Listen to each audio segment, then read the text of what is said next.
ছিল। আমিও মায়ের কোলে চেড়ে সেই ধরা দেখেছিলাম।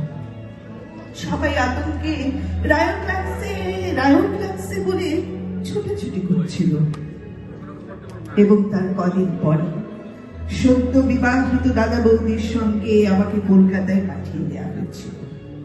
আমি ছেড়ে এসেছিলাম আমার মাকে, আমার বাবাকে, ছেড়ে এসেছিলাম আমাদের সেই বুড়ো বটগাছ, টিনের চালাওয়ালা, গোবর চাপা বেড়ার ঘর, বাড়ির পেছনের পুকুর পাড়ের নোনা গাছ এবং আমার প্রিয় গাছরা দিদিকে।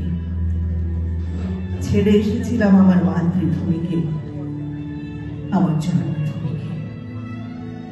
আর সেদিনের পর থেকে একদিনের জন্য আমি আর ওই জন্মভূমিতে ফিরে যেতে পারিনি, একবারের জন্য না।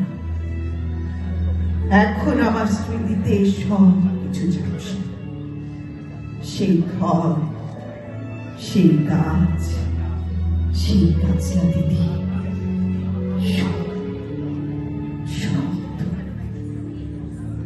চাঁদপুর থেকে স্টিমার করে গোয়ালন্দ থেকে ট্রেন, দর্শনায় আমাদের বাক্স প্যান্টরা ওলট পালট, এবং অবশেষে এক সন্ধ্যে বেলা শিয়ালদা স্টেশনে।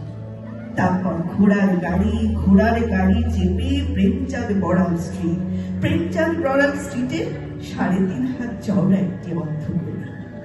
সেই অন্ধগলির 11 নম্বর বাড়িতে ছোট্ট একটি ঘর।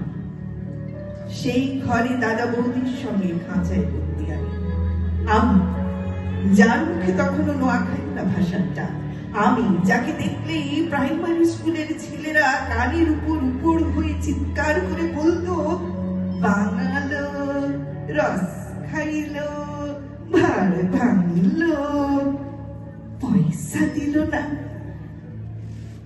সেই চারদিকের ওই টিটকিরির ভয়ে নিজের বাঙালপনাকে গোপন করার জন্য প্রাণপণ চেষ্টা করতে করতে ধীরে ধীরে যখন অন্য মানুষ হয়ে উঠছিলাম, ঠিক তখনই আমার জন্মভূমি থেকে বাবার একখানা চিঠি এসেছিল।